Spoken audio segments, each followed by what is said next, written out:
ಸರ್ಕಾರಿ ಉದ್ಯೋಗ ಮತ್ತು ಆಸ್ತಿ ಪಡೆಯುವ ಉದ್ದೇಶದಿಂದ ತಾಯಿಯನ್ನು ಸುಪಾರಿ ನೀಡಿ ಕೊಲೆ ಮಾಡಿಸಿದ ಆರೋಪದಲ್ಲಿ ಬಂಧನಕ್ಕೊಳಗಾಗಿರುವ ಆಯುಷಿ ಶರ್ಮಾ ವಿರುದ್ಧ ಇದೀಗ ಮತ್ತೊಂದು ಗಂಭೀರ ಅನುಮಾನ ವ್ಯಕ್ತವಾಗಿದೆ. ಆಕೆಯ ತಂದೆ ವಿಜಯ್ ಶರ್ಮಾ ಅವರ ಸಾವು ಸಹಜ ಮರಣವಲ್ಲ ಎಂಬ ಶಂಕೆಯನ್ನು ಆಯುಷಿಯ ಸೋದರಮಾವ ವ್ಯಕ್ತಪಡಿಸಿದ್ದು, ಪ್ರಕರಣಕ್ಕೆ ಹೊಸ ತಿರುವು ಸಿಕ್ಕಿದೆ. ವಿಜಯ್ ಶರ್ಮಾ ಅವರ ಸಾವಿನ ಕುರಿತು ಸಮಗ್ರ ತನಿಖೆ ನಡೆಸುವಂತೆ ಅವರು ಪೊಲೀಸರನ್ನು ಒತ್ತಾಯಿಸಿದ್ದಾರೆ. ಈ ಹಿನ್ನೆಲೆಯಲ್ಲಿ ಪೊಲೀಸರು ಆರೋಪಗಳನ್ನು ಪರಿಶೀಲಿಸುತ್ತಿದ್ದಾರೆ. ಪ್ರಕರಣದ ತನಿಖೆ ಪ್ರಕಾರ ಆಯುಷಿ ಶರ್ಮಾ ತನ್ನ ಚಿಕ್ಕಪ್ಪ ಮೋಹನ್ ಸ್ವರೂಪ್ ಹಾಗೂ ಸೋದರ ಸಂಬಂಧಿ ಬಲರಾಮ್ ಅಲಿಯಾಸ್ ರವಿ ಜೊತೆ ಸೇರಿ ತಾಯಿ ನೀರಜ್ ಶರ್ಮಾ ಅವರನ್ನು ಹತ್ಯೆ ಮಾಡಲು ಸಂಚು ರೂಪಿಸಿದ್ದಳು. ಬಳಿಕ ಬಾಡಿಗೆ ಹಂತಕರಿಗೆ 7 ಲಕ್ಷ ರೂಪಾಯಿ ಸುಪಾರಿ ನೀಡಿ ಕೊಲೆ ನಡೆಸಲಾಗಿತ್ತು. ಜುಲೈ 3ರಂದು ನ್ಯಾಯಾಲಯದಲ್ಲಿ ಕೆಳ ವಿಭಾಗದ ಗುಮಾಸ್ತೆ ಆಗಿದ್ದ ನೀರಜ್ ಶರ್ಮಾ ತಮ್ಮ ಮಗನನ್ನು ಟ್ಯೂಷನ್ಗೆ ಬಿಟ್ಟು ಮನೆಗೆ ಹಿಂದಿರುಗುತ್ತಿದ್ದ ವೇಳೆ ಜೈಪುರದ ಪ್ರತಾಪ್ ನಗರ ಬಳಿ ವೇಗವಾಗಿ ಬಂದ ಸ್ಕಾರ್ಪಿಯೋ ವಾಹನ ಡಿಕ್ಕಿ ಹೊಡೆದಿತ್ತು. ಅಪಘಾತದಲ್ಲಿ ಅವರು ಸುಮಾರು 100 ಅಡಿ ದೂರಕ್ಕೆ ಎಸೆಯಲ್ಪಟ್ಟು ಮೃತಪಟ್ಟಿದ್ದರು. ಆರಂಭದಲ್ಲಿ ಅಪಘಾತವೆಂದು ಭಾವಿಸಲಾಗಿದ್ದ ಈ ಘಟನೆ ಸ್ಥಳೀಯ ಸಿಸಿಟಿವಿ ದೃಶ್ಯಾವಳಿಗಳ ಪರಿಶೀಲನೆಯ ಬಳಿಕ ಪೂರ್ವನಿಯೋಜಿತ ಕೊಲೆ ಎಂಬುದು ಬೆಳಕಿಗೆ ಬಂದಿತ್ತು. ತನಿಖೆಯಲ್ಲಿ ಕೊಲೆ ಸಂಚು ಬಯಲಾಗಿದ್ದು, ಈ ಪ್ರಕರಣಕ್ಕೆ ಸಂಬಂಧಿಸಿದಂತೆ ಆಯುಷಿ ಶರ್ಮಾ ಸೇರಿದಂತೆ 7 ಮಂದಿಯನ್ನು ಪೊಲೀಸರು ಬಂಧಿಸಿದ್ದಾರೆ. ಮತ್ತೊಬ್ಬ ಆರೋಪಿ ತಲೆಮರೆಸಿಕೊಂಡಿದ್ದು, ಆತನ ಬಂಧನಕ್ಕೆ ಬಲೆ ಬೀಸಲಾಗಿದೆ. ಪೊಲೀಸರ ತನಿಖೆಯಲ್ಲಿ ಸುಮಾರು 1 ವರ್ಷದ ಹಿಂದೆ ನಿಧನರಾದ ತಂದೆಯ ಸರ್ಕಾರಿ ಉದ್ಯೋಗವನ್ನು ತಾನು ಪಡೆಯಲು ಬಯಸಿದ್ದೆ.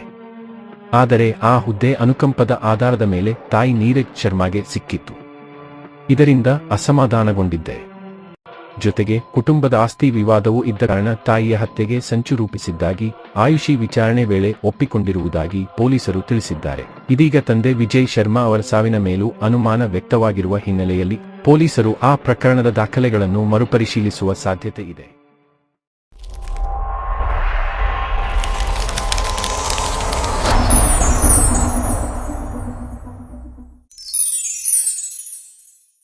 ಇತ್ತೀಚಿನ ದಿನಗಳಲ್ಲಿ ಅಕ್ರಮ ಸಂಬಂಧದ ಹಿನ್ನೆಲೆಯಲ್ಲಿ ಸಂಗಾತಿಗಳನ್ನೇ ಕೊಲೆ ಮಾಡುವ ಪ್ರಕರಣಗಳು ಆತಂಕಕಾರಿ ರೀತಿಯಲ್ಲಿ ಹೆಚ್ಚಾಗುತ್ತಿವೆ. ಇತ್ತೀಚೆಗಷ್ಟೇ ಪುಣೆಯಲ್ಲಿ ಭಾವಿ ಪತಿಯನ್ನು ಕೋಟೆಗೆ ಕರೆದೊಯ್ದು ತಳ್ಳಿ ಕೊಂದಿದ್ದ ಘಟನೆ ಮಾಸುವ ಮುನ್ನವೇ ಆಂಧ್ರಪ್ರದೇಶದಲ್ಲಿಯೂ ಅದೇ ಮಾದರಿಯ ಮತ್ತೊಂದು ಘನಘೋರ ಹತ್ಯೆ ನಡೆದಿದೆ. ಪತ್ನಿಯೇ ತನ್ನ ಪ್ರಿಯಕರನೊಂದಿಗೆ ಸೇರಿ ದೇವಸ್ಥಾನಕ್ಕೆ ಕರೆದೊಯ್ಯುವ ನೆಪದಲ್ಲಿ ಪತಿಯನ್ನು ಅತ್ಯಂತ ಕ್ರೂರವಾಗಿ ಕೊಲೆ ಮಾಡಿರುವ ಘಟನೆ ಬೆಳಕಿಗೆ ಬಂದಿದೆ. ಆಂಧ್ರಪ್ರದೇಶದ ಚಿತ್ತೂರು ಜಿಲ್ಲೆಯ ಗುಡಿಪಲ್ಲೆಯ ದೇವಸ್ಥಾನಕ್ಕೆ ದಂಪತಿಗಳಾದ ರಮೇಶ್ ಹಾಗೂ ಹಾಸಿನಿ ತಮ್ಮ ಮಗುವಿನೊಂದಿಗೆ ತೆರಳಿದ್ದರು. ಆದರೆ ಪತಿ ರಮೇಶ್ಗೆ ತನ್ನ ಪತ್ನಿ ಹಾಸಿನಿ ದೇವಸ್ಥಾನದ ನೆಪದಲ್ಲಿ ತನಗಾಗಿ ಸಾವಿನ ಜಾಲ ಹೆಣೆಯುತ್ತಿದ್ದಾಳೆ ಎಂಬ ಕನಿಷ್ಠ ಸುಳಿವು ಕೂಡ ಇರಲಿಲ್ಲ. ದೇವಸ್ಥಾನಕ್ಕೆ ತೆರಳುವ ದಾರಿಯಲ್ಲಿಯೇ ಪತಿಯನ್ನು ಮುಗಿಸಲು ಪತ್ನಿ ಹಾಸಿನಿ ಮೊದಲೇ ಸ್ಕೆಚ್ ಹಾಕಿದ್ದಳು. ಯೋಜನೆಯ ಪ್ರಕಾರ ಹಾಸಿನಿ ತನ್ನ ಪ್ರಿಯಕರ ಯುಗಂಧರ್ನೊಂದಿಗೆ ಸಂಪರ್ಕದಲ್ಲಿದ್ದಳು. ನಾವು ಚಲಿಸುತ್ತಿದ್ದ ಹಾದಿಯ ಪ್ರತಿ ಕ್ಷಣದ ಲೊಕೇಶನ್ ಅನ್ನು ಆಕೆ ಪ್ರಿಯಕರನಿಗೆ ವಾಟ್ಸಾಪ್ ಮೂಲಕ ಕಳುಹಿಸುತ್ತಿದ್ದಳು. ಘಾಟ್ ರಸ್ತೆ ನಿರ್ಜನ ಪ್ರದೇಶಕ್ಕೆ ತಲುಪುತ್ತಿದ್ದಂತೆ ಪತಿ ರಮೇಶ್ನನ್ನು ಕೊಲ್ಲಲು ಹಾಸಿನಿ ಹಾಗೂ ಪ್ರಿಯಕರ ಯುಗಂಧರ್ ತಂಡ ಮಾಸ್ಟರ್ ಪ್ಲಾನ್ ರೂಪಿಸಿತ್ತು.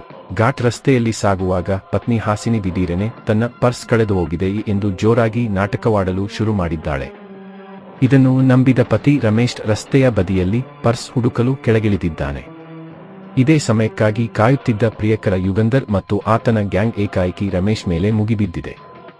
ಹರಿತವಾದ ಆಯುಧಗಳಿಂದ ರಮೇಶ್ನನ್ನು ಅಮಾನುಷವಾಗಿ ಕೊಚ್ಚಿ ಕೊಲೆ ಮಾಡಿದ್ದಾರೆ. ರಮೇಶ್ ಪ್ರಾಣ ಬಿಡುತ್ತಿದ್ದಂತೆ ಆತನ ಮೃತದೇಹವನ್ನು ರಸ್ತೆ ಬದಿಯ ಪೊದೆಯೊಂದರಲ್ಲಿ ಎಸೆದು ಆರೋಪಿಗಳು ಪರಾರಿಯಾಗಿದ್ದಾರೆ.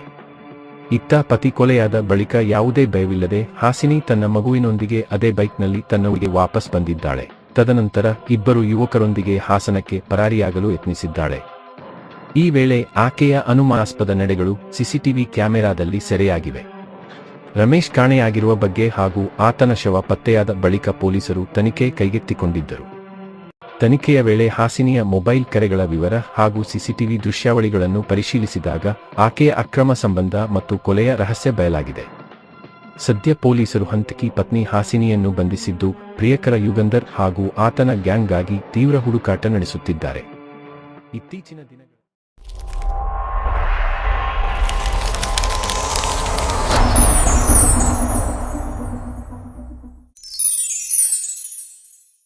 20 ಲಕ್ಷ ಇನ್ಶೂರೆನ್ಸ್ ಹಣಕ್ಕಾಗಿ ಹಾಗೂ ಪ್ರಿಯಕರನ ಜೊತೆಗೆ ಹೊಸ ಬದುಕು ಕಟ್ಟಿಕೊಳ್ಳುವ ಸಲುವಾಗಿ ಪತಿಗೆ ನಿದ್ದೆ ಮಾತ್ರೆ ಕೊಟ್ಟು ವಿಷಪೂರಿತ ಹಾವನ್ನು ಬಳಸಿ ತನ್ನ ಪತಿಯನ್ನು ಕೊಂದ ಘಟನೆ ಉತ್ತರ ಪ್ರದೇಶದ ಮೀರತ್ನಲ್ಲಿ ಬೆಳಕಿಗೆ ಬಂದಿದೆ.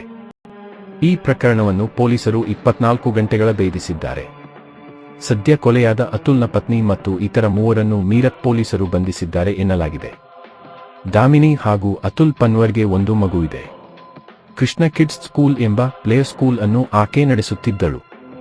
ಇದೇ ವೇಳೆಗೆ ಶಾಲೆಯ ಡ್ರೈವರ್ ಆದ ತುಷಾರ್ ಜೊತೆಗೆ ಪ್ರೇಮಾಂಕುರವಾಗುತ್ತದೆ.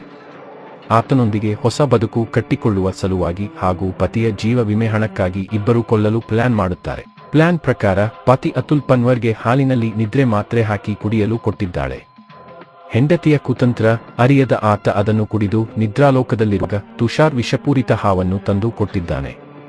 ಅತುಲ್ ಹಾಸಿಗೆ ಮೇಲೆ ಹಾವನ್ನು ಬಿಟ್ಟು ಕೊಂದಿದ್ದಾರೆ. ಅತುಲ್ ಸಾವು ಸಹಜ ಎಂದು ಬಿಂಬಿಸಲು ಈ ಪ್ಲಾನ್ ಮಾಡಿದ್ದರು ಎನ್ನಲಾಗಿದೆ. ದಾಮಿನಿಯ ಪ್ರಿಯಕರ ತುಷಾರ್ಗೆ ಹಾವನ್ನು ತರಲು ಸೋನು ಮತ್ತು ಉದಯ್ ಎಂಬ ಇಬ್ಬರು ಸಹಾಯ ಮಾಡಿದ್ದರು ಎಂದು ಪೊಲೀಸರು ಮಾಹಿತಿ ಹಂಚಿಕೊಂಡಿದ್ದಾರೆ.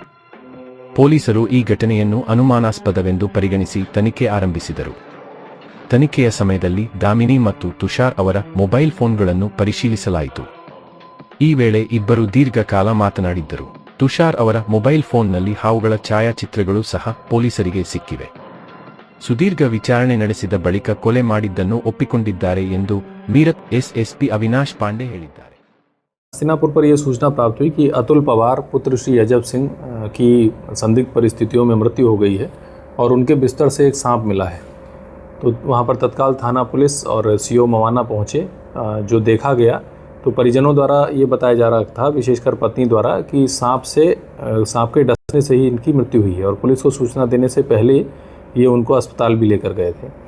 परंतु जिस प्रकार की परिस्थितियाँ थी और जो सांप का व्यवहार होता है उस जानवर का, कि वो बड़ा शाई होता है, उसको लेकर कुछ चीज़ें मैच नहीं खा रही थी कि वो क्यों बिस्तर में इनकी चादर के अंदर आकर उनको काटेगा। इसी क्रम में टेक्निकल सर्विलांस किया गया तो इनकी पत्नी जो हैं दामिनी, इन्हीं के स्कूल के ड्राइवर, ये दोनों मिलकर एक school Krishna kids public school चलाते थे। इन दोनों ने 2019 में प्रेम विवाह किया था।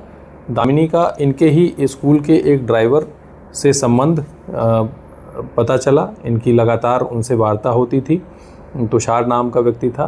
तुषार का जब मोबाइल और अन्य चीज़ें देखी गईं तो उनके मोबाइल में एक डब्बे में बंद एक सांप का फ़ोटो भी प्राप्त हुआ। उसके आधार पर जब उससे पूछताछ की गई तो उसने ये बताया कि 2 सपेरों से मिलकर उसने एक सांप खरीदा था और जो मृतक अतुल हैं वो एक विद्या प्रकाशन में ड्राइवर का काम करते थे पहले।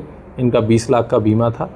इसी पैसे को लेकर इन दोनों ने ये प्लान बनाया कि ये अपने पति को मरवा देंगी और वो अपनी पत्नी से तलाक ले लेगा और ये दोनों शादी करके और इस पैसे से आगे चल के रहेंगे। इसमें इसी क्रम में ये भी पता चला कि थोड़े दिन पहले अभियुक्त द्वारा अतुल जी का अर्टिगा से टक्कर भी मारी गई थी। तो जब अतुल ने अपने घर में दामिनी से पूछा कि इसमें मुकदमा कराया जाए तो दामिनी ने ये कहकर टाल दिया था कि जब गाड़ी का नंबर नहीं पता है या कुछ नहीं पता है तो फिर मुकदमा करा के क्या करेंगे। और फिर उसके द्वारा सोची समझी साजिश के तहत इस घटना को कारित किया गया है। इसमें जो बरामद सांप है उसे पोस्टमार्टम हेतु भेजा जा रहा है।